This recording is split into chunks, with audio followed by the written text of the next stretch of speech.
Hoy nos visita un autor que no solo analiza crímenes, sino que podemos decir que los estudia casi con precisión quirúrgica.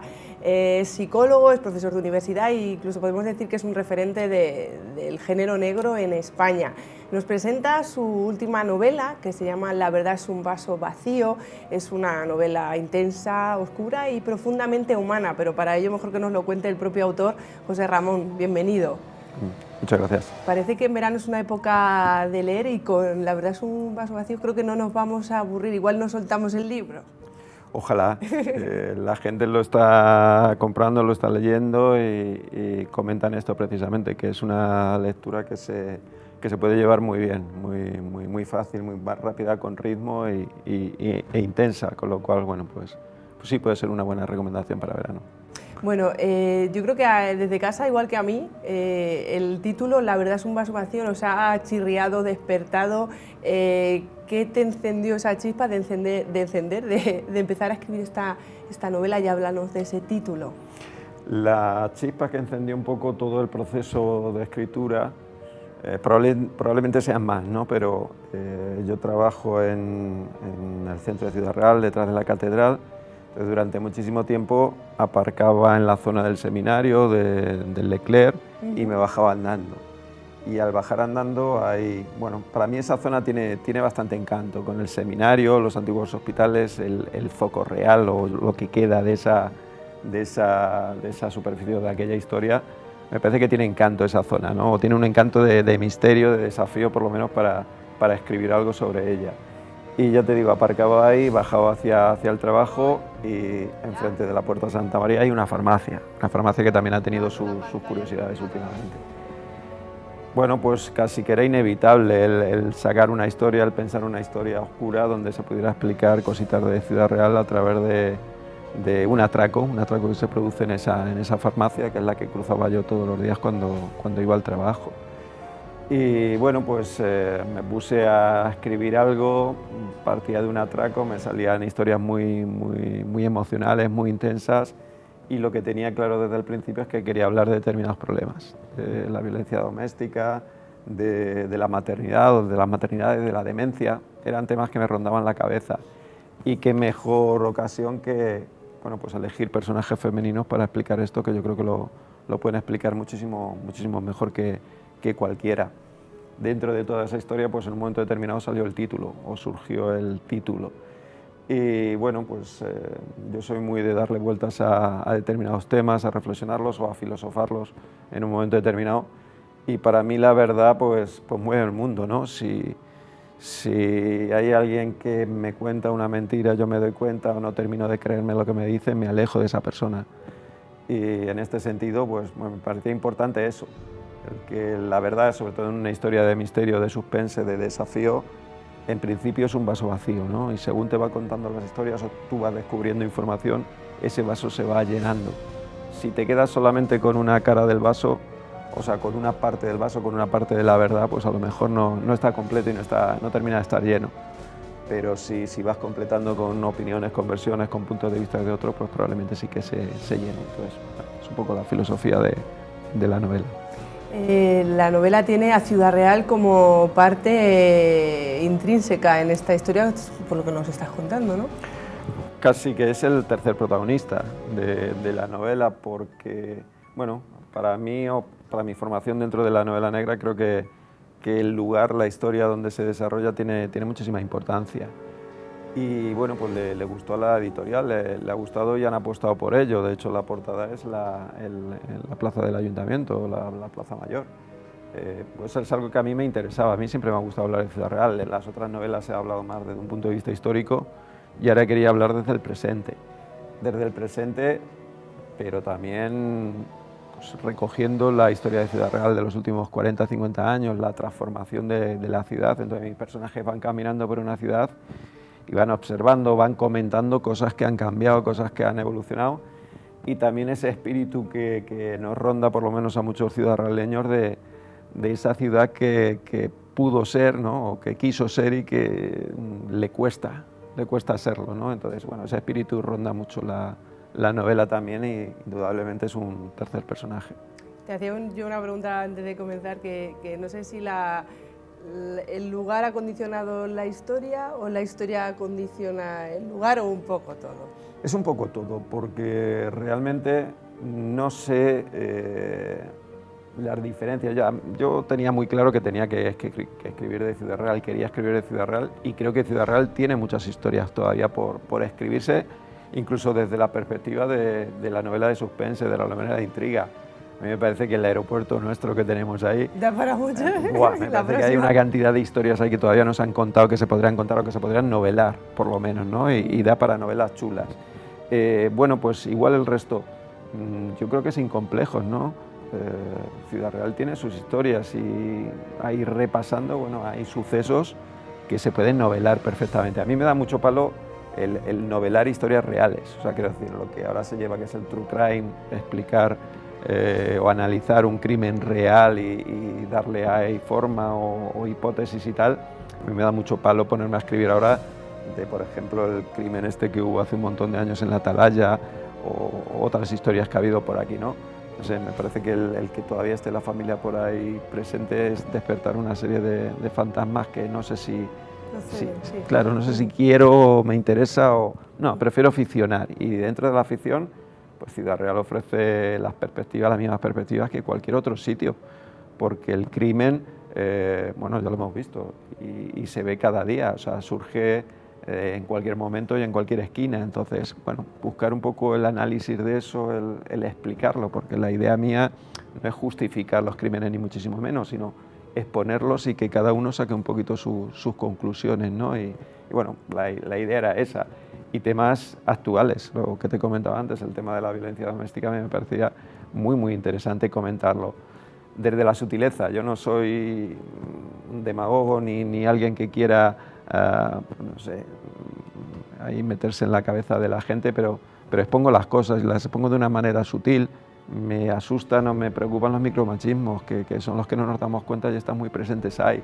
Mis hijos me han ayudado a esa generación ahora de chavales jóvenes, pues ellos me han ayudado a entender determinadas cosas, y cuando hago un chiste o hago una gracieta y tal, me miran y me dicen, joder, papá, te has pasado un poco, reflexiona eso y tal. Y a mí eso me gusta, ¿no? O sea, me cuesta a lo mejor reconocerlo en un momento determinado, pero me gusta que me hagan verlo y que por lo menos contemplar ese punto de vista. Entonces, desde esa perspectiva, pues eso, presentar los hechos y que cada uno saque sus propias conclusiones, pues era mi desafío.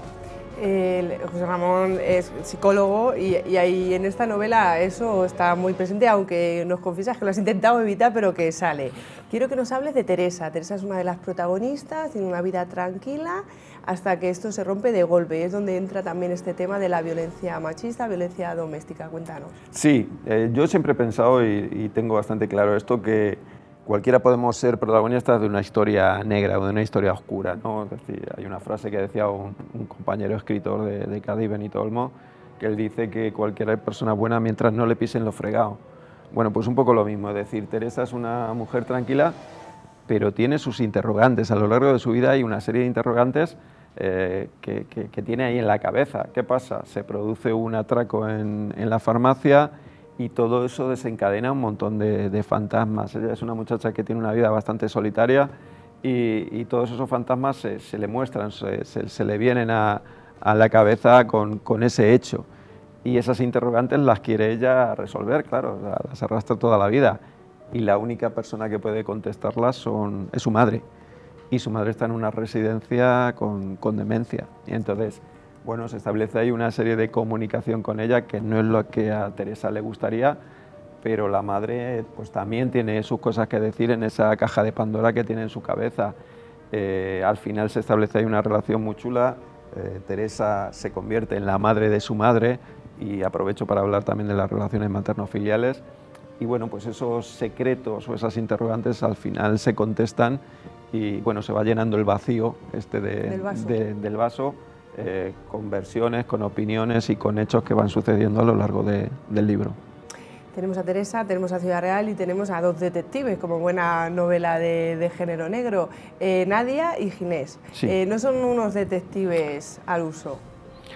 No, bueno, pues siguiendo un poco el perfil de Teresa, pues son personas que también tienen su sufrimiento en la vida o tienen su forma de vivir la vida con desafíos, ¿no? En el caso de Nadia, que es subinspectora de la Policía Nacional, pues es madre soltera, tiene su hija estudiando fuera y claro, es una relación pues, probablemente también muy bonita pero muy tensa, y todo eso también le desencadena a Nadia sus comeduras de tarro. Aparte, Nadia está en la unidad de violencia doméstica de la Policía Nacional y se siente un poco también instrumento político, o sea, ella ve que está ahí pero no le dejan hacer determinadas cosas, no le dejan afrontar determinados temas. Entonces, bueno, hay una serie de conflictos a los que se enfrenta en medio de toda esta historia, ¿no? Entonces aparece el atraco, aparece la situación de Teresa, que también, bueno, se ve ahí envuelta en una situación también un poco violenta con su expareja, y todo eso desencadena pues, el que Nadia se hiperpreocupe del caso e intente sacarlo adelante.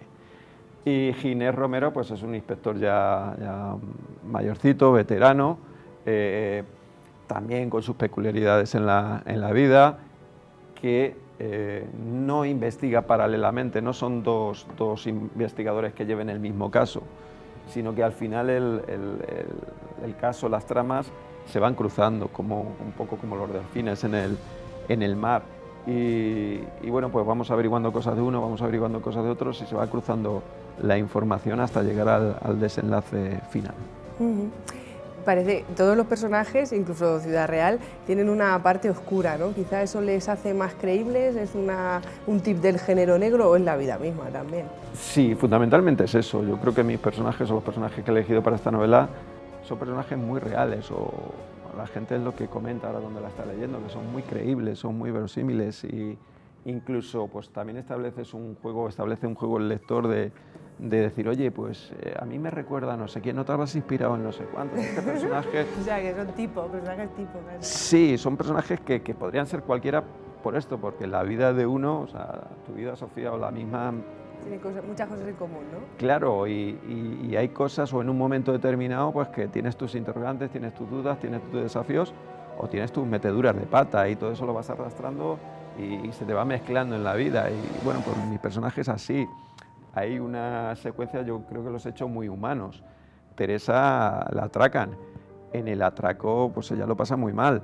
Está sola, está en una guardia, un atraco ahí bastante violento. Pues al final del capítulo Teresa se mea encima. Me parece de lo más normal. Teresa se la llevan al hospital por lo que puede haber pasado y tal, y se despierta secándose las bragas, secándose la ropa interior en el secador del baño del hospital. Entonces, esos son mis personajes, son personajes que les pasan cosas reales, que les pasan cosas como a cualquiera. Y yo creo que tengo que contarlo para que la gente vea esa situación. No digo, Teresa está triste, no, Teresa está ahí limpiándose la ropa interior en el secador del baño y se apoya en la pared y sobreviviendo. Claro, y todo eso refleja una situación que al lector le da la idea de decir, pues lo está pasando mal, claro, pues eso es lo que quiero yo. Entonces, para mí son personajes muy reales, cualquiera de ellos son muy reales, y la verosimilitud tiene que reinar en la novela negra o en la mayor parte de la literatura. Si no estás escribiendo cómic o estás escribiendo fantasía, y no es mi caso tiene que ser eso. Y todos tienen su lado oscuro o sus contradicciones, fundamentalmente, y eso es lo que mueve al final también toda la dinámica de los personajes. Hemos hablado alguna vez a propósito de Mancha Negra, porque José Ramón es el comisario, que ya estaréis incluso ya maquinando la próxima edición, ¿no? Desde el día que acaba. Desde el día que acaba por la tarde. Ya estamos maquinando. Que el género negro tiene una de las virtudes que permite hablar de muchos temas que en el día a día quedan en silencio, ¿no? Aquí se habla de la verdad, o sea, que te permite hacer una especie de denuncia social, entiendo también. Sí, bueno, siempre tienes la excusa de, no, eso no lo he dicho yo, lo ha dicho el personaje, ¿no? Pero creo que sí, que la novela negra también tiene que tener, no sé si hasta el punto de la denuncia, a mí me gustan mucho las novelas con denuncia social, pero sí de la crítica, ¿no? Es decir, pero no una crítica directa para hacer demagogia o hacer política, sino simplemente es eso, es decir, pues si se ha hecho algo mal, pues se ha hecho algo mal desde el punto de vista político y tal, pues esto, es decir, el aeropuerto, las ilusiones que nos generó, el equipo de balonmano que luego se lo llevaron a Madrid, pues hablar desde el punto de vista de ciudadano, de oye, a mí cómo me sentó eso, cómo me sentí yo en ese momento, pues lo cuentas. No sé si llega a ser denuncia social en algunos aspectos, pero sí que es eso, es crítica, es reflexión, ayudar a la gente, y la gente al final, lo que comentamos, se identifica también con esa situación. Para mí es fundamental. De hecho, que podemos observar, y lo que han comentado muchas veces en Mancha Negra, la cantidad de periodistas que se pasan a la novela negra. Y muchas veces les preguntas, oye, ¿y esto por qué? Pues porque es la forma o es el vehículo que yo tengo para... La necesidad de contar, ¿no? De contar determinadas cosas que a lo mejor de otra manera no puedo, ¿no? Entonces es interesante. Bueno, Ramón, esta novela no es la primera ni la segunda. ¿Cómo la calificarías de cara al lector que ha leído las anteriores? ¿Esta es diferente? Es más gorda, tiene más páginas. Sí, pero yo creo que se lee más rápido. Sí, se lee bastante rápido. Esta es una novela en la que me he volcado mucho, tiene mucho trabajo, muchísimo trabajo. Durante 3-4 años hemos estado ahí apurando, corrigiendo, modificando, puliendo, porque es una historia, o son varias historias muy emocionales, muy emotivas, en donde la frontera para pasarte un poquito de la raya y que la gente no termine entendiendo determinadas cosas es muy frágil. Entonces tiene mucho trabajo, es la novela probablemente más emotiva, más emocional que he hecho. No sé si la que más trabajo me ha dado, pero la más intensa en todos los sentidos. Es una evolución, las otras han sido casi siempre con más contenido histórico. En esta no tenía para agarrarme al contenido histórico y de pronto explicar algo de la catedral o del ayuntamiento o del museo cualquiera. No, me tenía que agarrar a los personajes, a la historia de los personajes, a contar determinadas cosas. Entonces he elegido un bestiario de personajes muy generalizado, pero insisto, creo que la gente lo reconoce y te lo dicen cuando le dicen, esta es mi vecina, no sé qué, es igualita que mi vecina, tal. Bueno, son humanos, son muy humanos, entonces creo que hay una carga de humanidad y de emotividad muy grande en esta novela, sin abandonar evidentemente lo negro, el misterio, el desafío y todo esto que reina en todas las novelas que escribo. Hemos tenido mucha presencia de mujer, un poco las diferentes generaciones, ese tema de violencia de género y la verdad, ¿podría ser un poco la palabra que destacarías de esta novela? ¿O? Sí, a mí también hay una parte que o sea, a mí me duele, yo cuando escribo me duele, o sea, me cuesta trabajo llegar a determinadas escenas y ya digo, es decir, si mis personajes sufren y a uno le dan una paliza, al día siguiente están hechos polvo, y si se va de borrachera a otro, al día siguiente está bebiendo agua todo el día. Quiero decir que son muy humanos en ese sentido y duele un poco y creo que el lector también lo identifica todo eso. Entonces, ahí hay una parte de las relaciones materno-filiales que también duelen. Al final todo es reflexión y al final no es una novela con la que se sufre, pero sí que te deja ahí un pozo de pensamiento de decir, ostras, pues esto igual también me está pasando a mí, igual esto también lo puedo cambiar, lo puedo modificar o lo puedo mejorar. Entonces hay también una mínima reflexión que sí que me gusta hacia lo positivo, evidentemente también. Lo presentaste hace relativamente poco en Serendipia. ¿Qué tal el feedback del público? Pues muy bien, estaba lleno el espacio Serendipia y se agotaron prácticamente todas las ventas. Lo hemos presentado también en Barcelona, lo hemos presentado en Madrid. Ahora vamos esta semana precisamente a Gijón y a La Rioja a presentarlo. Dentro de nada estaremos en la Sierra de Gata también presentándolo, en Cartagena, en Cubellas. Bueno, esto es una subida al Everest, el tener la oportunidad de estar aquí comentándolo contigo, con la gente que pueda escuchar esto es una maravilla para el que escribe solo en su casa y al final va tomando esto proyección. Es muy costoso el llegar a un nuevo lector y que la gente te lo agradezca, te lo comente o te lo difunda en un momento determinado, pero es muy satisfactorio en todos los sentidos y lo que estoy recibiendo de la gente allá en los sitios que voy es eso, mucha alegría, ¿no? Y que te comenten esto de este personaje y tal y se identifiquen con determinadas cosas, pues te recompensa para llegar a tu casa corriendo y ponerte con el ordenador y empezar a sacar otra historia. Porque habrá más. Yo espero que sí. Ya hemos sacado un par de temillas. De Nadia y a mí Nadia es un personaje Ginés, que me enamora. Nadia y Ginés son personajes que me enamoran. Creo que tienen mucho que decir, mucho que contar todavía y creo que el emplazamiento de Ciudad Real, como he dicho antes, yo creo que también tiene muchas cosas todavía que sacar a la luz, ¿no? Entonces ahí hay juego. O sea que a través de la novela La verdad es un vaso vacío, Ciudad Real se va de gira este verano, podemos decir. Sí, la verdad es que sí, por toda España por lo menos. Y luego estamos recibiendo también feedback de hay algún profesor universitario en Estados Unidos que ya ha comprado el libro para que lo lean los alumnos allá en la universidad. Es decir, que yo creo que la proyección que va a tener la novela es interesante. Y luego hay una cosa que sí que me está gustando también mucho, que hay gente que te lo lee, gente de Zamora, y te dice, es que esto podría pasar perfectamente aquí, Claro. o Valladolid, o Soria, o cualquier sitio así, y la gente se identifica y te dice, es que esto puede pasar perfectamente aquí. Entonces, bueno, tiene su perfil, su proyección de Ciudad Real, pero creo que cualquier lector de cualquier ciudad así un poco media se va a identificar o se va a poder identificar perfectamente. Pues José Ramón, muchas gracias por habernos analizado quirúrgicamente esta novela, La verdad es un vaso vacío, que invitación para estas tardes y noches torridas. Muchas gracias. Gracias a vosotros.